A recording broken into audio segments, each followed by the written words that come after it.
Hi, thanks for joining me today during this presentation on plant-based protein. This presentation is all about protein because today our culture has such an interest in protein.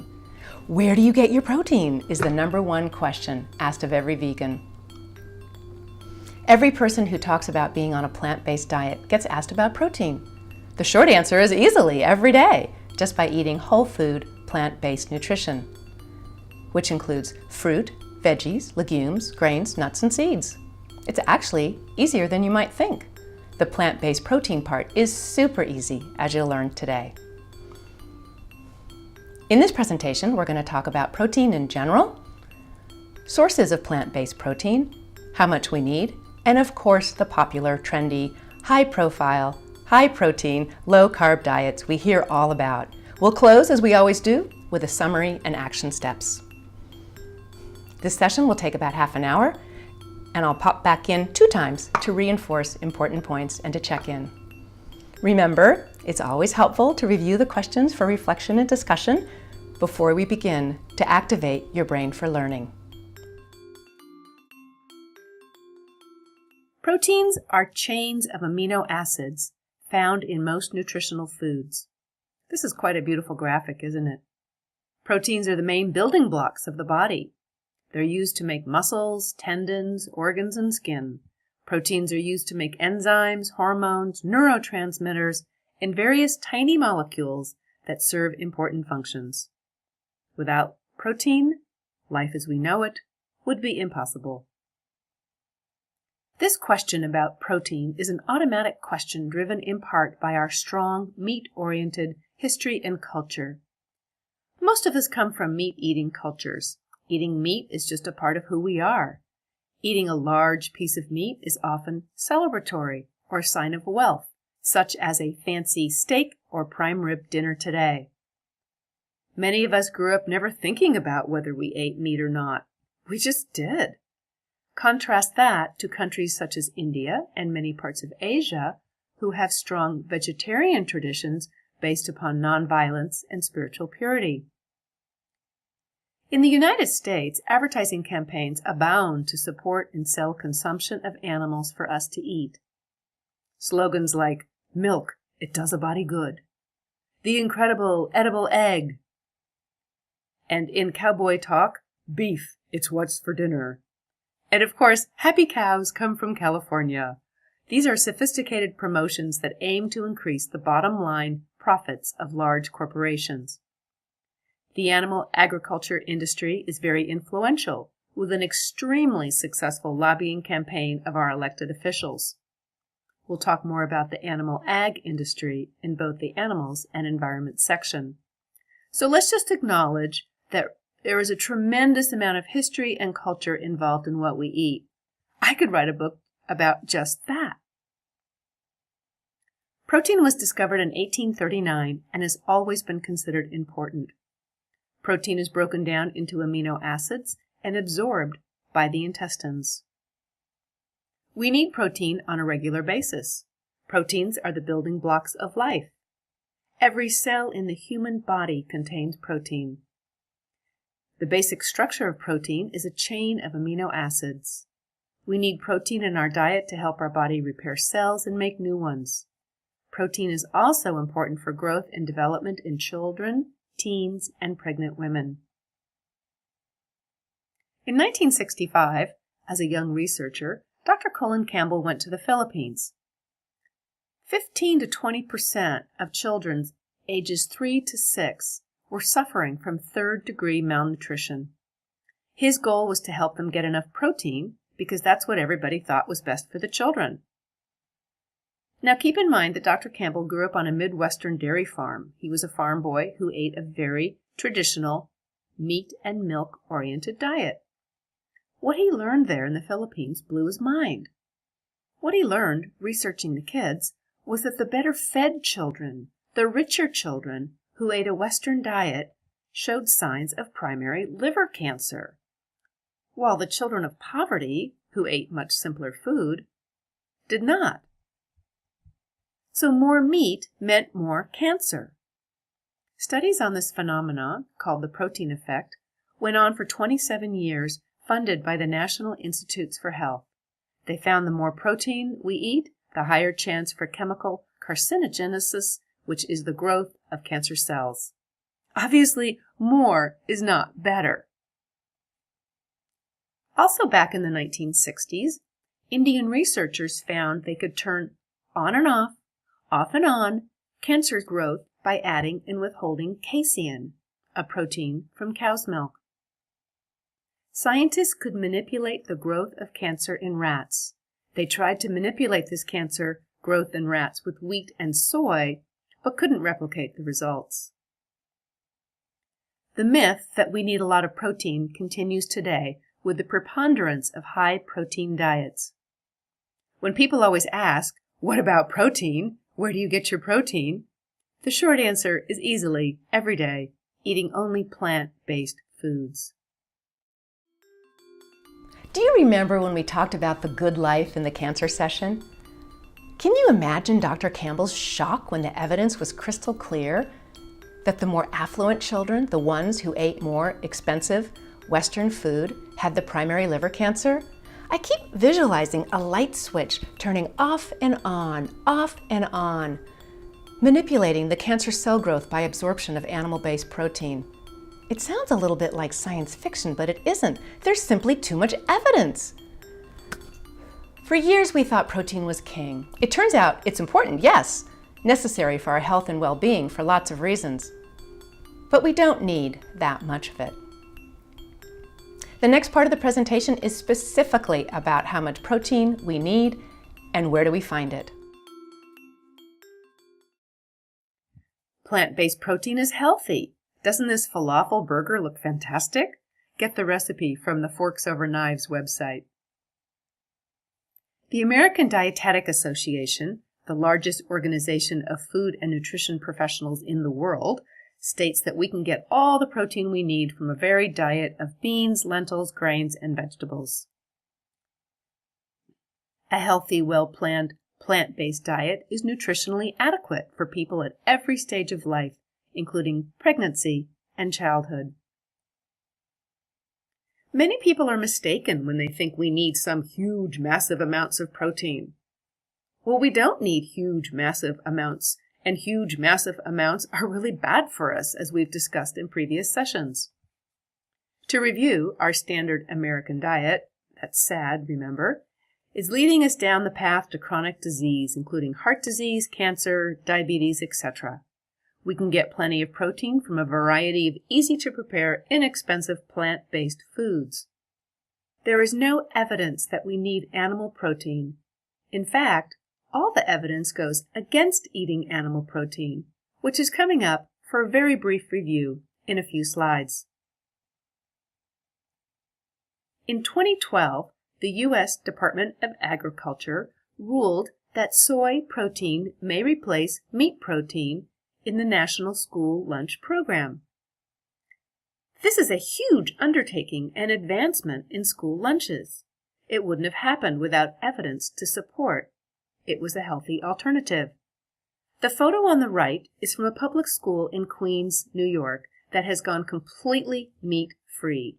PS 244, also called the Active Learning Elementary School, is a test kitchen for the entire city. No more sloppy joes and beef tacos. Instead, there's tofu, veggie meatballs, chickpea curry, salad bars, and tomato and spinach paninis. Principal and founder Robert Groff says, "The vegetarian meals are what gets the most attention, but that wouldn't have happened without the education prior to it. I think for any schools that are looking towards healthy meal options, you have to start with the education behind it. Of course, when we educate our children, we can make a lasting impression. That's why it's so important for us to involve the children in our families and teach them how to prepare healthy meals so they can take care of themselves and their families."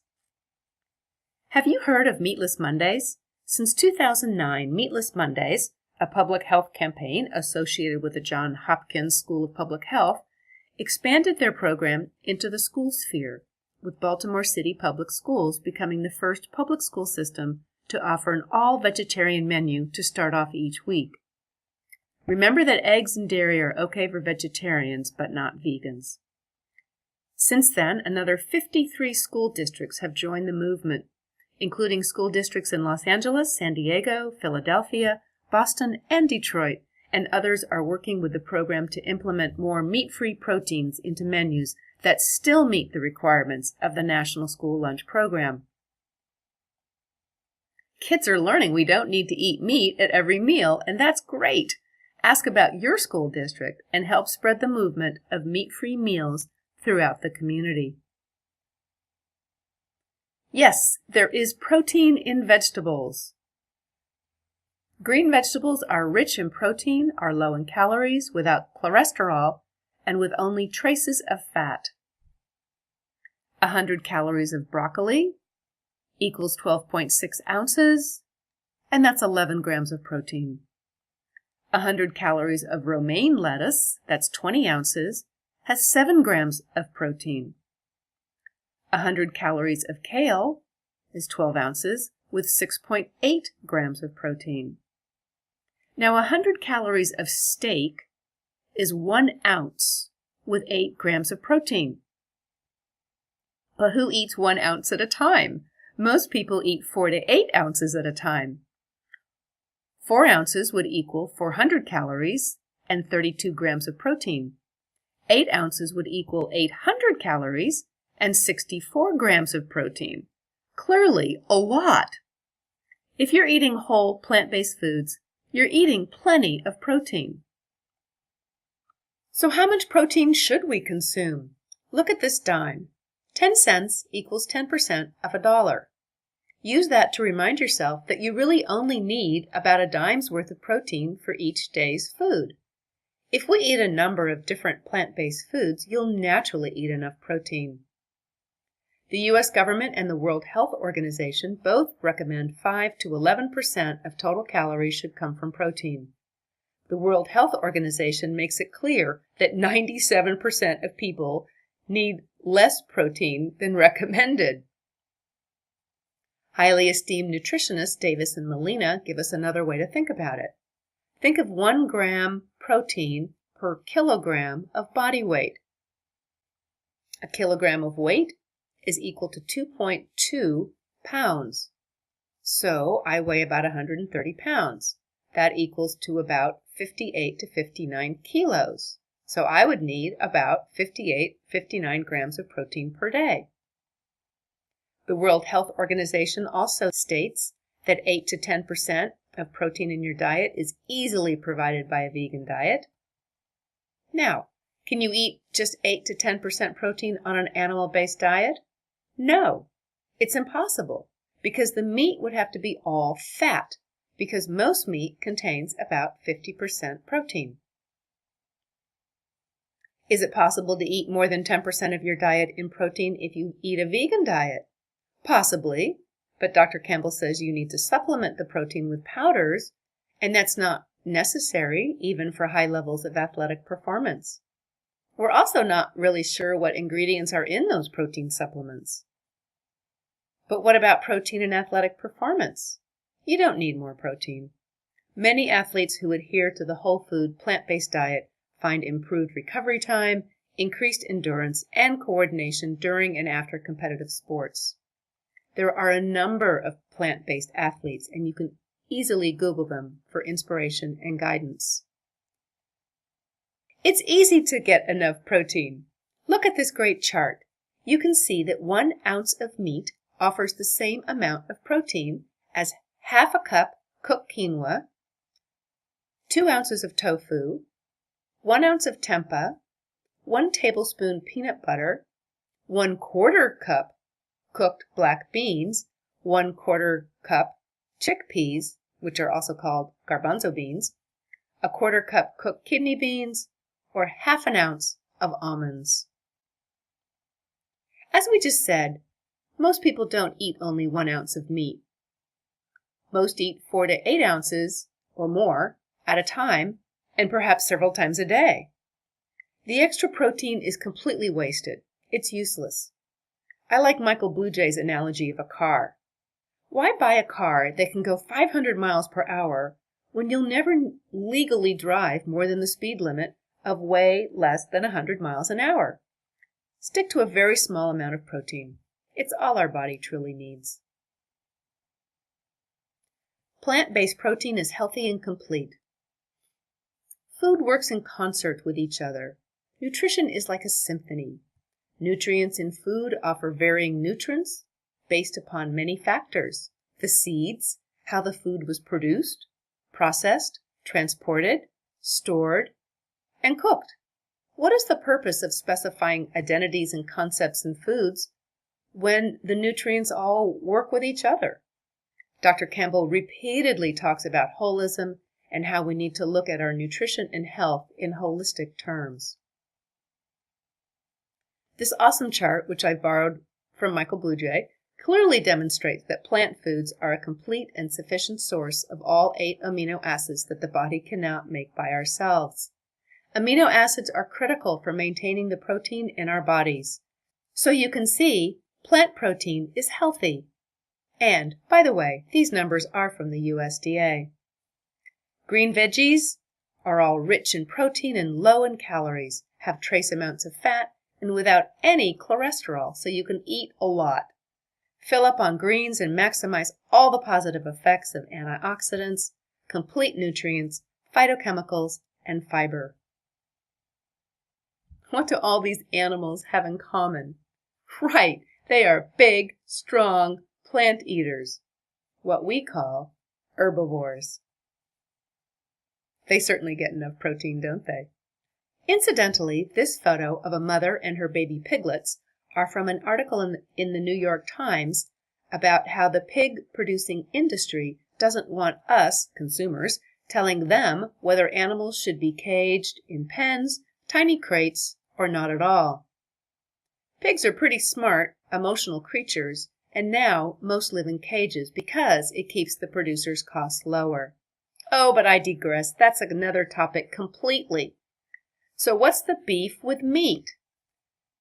To briefly review other sessions, animal protein elevates blood cholesterol, promotes the formation of heart diseases, enhances chances of osteoporosis, which is measured by calcium loss in the urine, initiates type 1 diabetes, and remember that's the least common kind when people are insulin dependent, increases the production of growth hormones and leads to obesity, increase the rate of cells dividing, which is part of the cancer-forming process, is associated with the formation of Alzheimer's, and is linked to kidney stones. Excess protein gives us more nitrogen than we need, which we then have to expel. This puts strain on our kidneys, which can lead to kidney disease. Cow's milk is a common cause of childhood allergies and is also associated with formation of cataracts, osteoporosis, rheumatoid arthritis, kidney stones, and digestive disorders.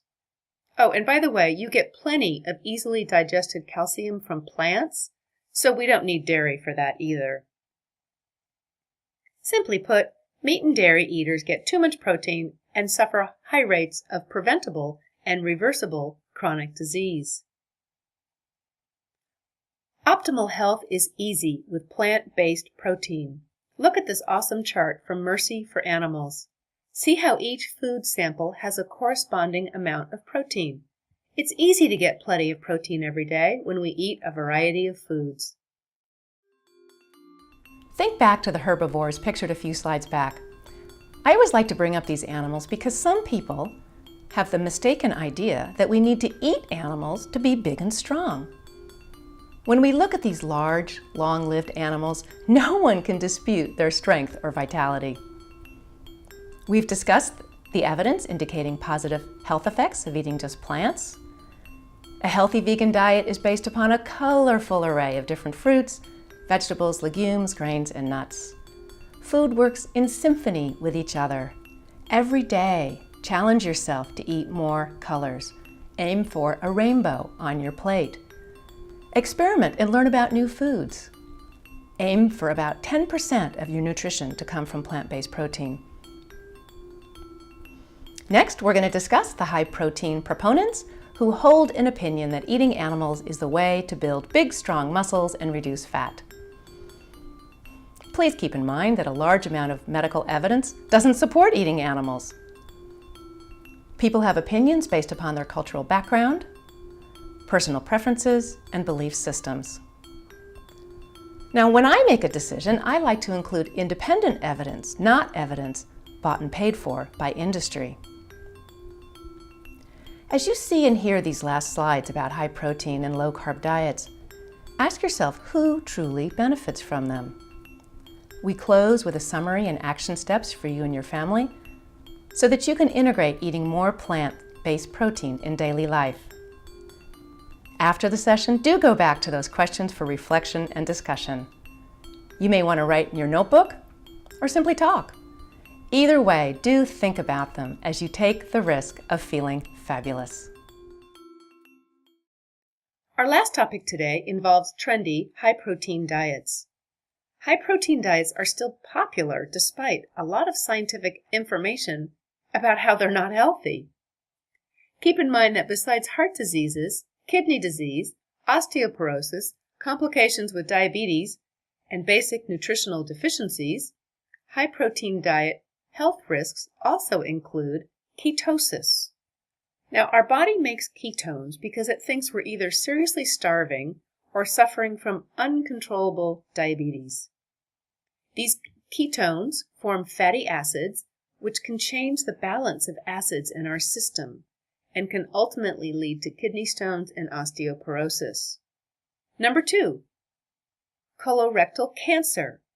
The fiber in plants helps our body get rid of waste efficiently and quickly. Keeping waste longer than necessary keeps toxins and carcinogens inside of our body. A very unhealthy environment. Carnivores have a 300% increased chance of developing colorectal cancer. High-protein diets are low in fiber because there isn't any fiber in animal protein.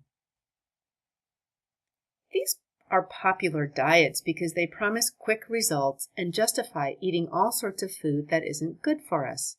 People love to have permission to eat what they shouldn't, like piles of bacon or heaps of ribs. Did you ever hear the new trend to eat like a caveman? Proponents say to eat poultry, fish, eggs, vegetables, fruit, nut, and seeds, and to avoid all processed foods, as well as grains, legumes like beans, and dairy products. It is a high-protein diet. Nutritionists Davis and Molina analyzed plant-based vegan diets and paleo diets, both modern and traditional, to compare the diets. As you can see from this chart, they found modern paleo people to be eating double the fat, triple the cholesterol, and 1/3 the carbs. It's not a healthy diet. Look at the chart and read across each line. You can see how much more of each macronutrient is eaten by modern caveman and modern vegans. Now please note that these numbers, especially protein and fat, are not the exact numbers that Dr. Colin, Campbell, Esselstyn, and Ornish advocate, but you can easily see the difference between modern paleo and plant-based nutrition. According to research by nutritional anthropologists, cavemen and cavewomen ate wild animals, wild plants, and wild fish, all which depended upon their location, their hunting skills, and available tools. We can safely speculate they ate whatever they could get their hands on to survive. I think we can also safely speculate that they didn't live long between rushing around trying to get food and not get killed or eaten by someone else, getting injured, drowning, or dying of infections. Their lifespans were much shorter than ours today. A huge difference between modern, pretend, caveman-style eaters and real Paleolithic people is the type of food. Wild animals, from ancient times, had much less fat than modern animals.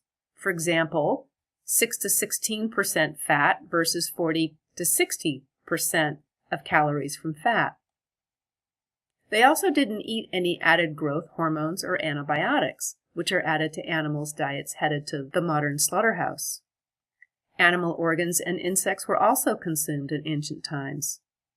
According to Dr. Dominy at Dartmouth College, during Paleolithic times, real cave people ate lots of starchy tubers, roots, bulbs, and wild grasses, typically collected by women. Hunting was unpredictable, so there had to be another reliable source of food. Davis and Molina suggests that perhaps the traditional paleo diet is actually more like the plant-based diet we're talking about here.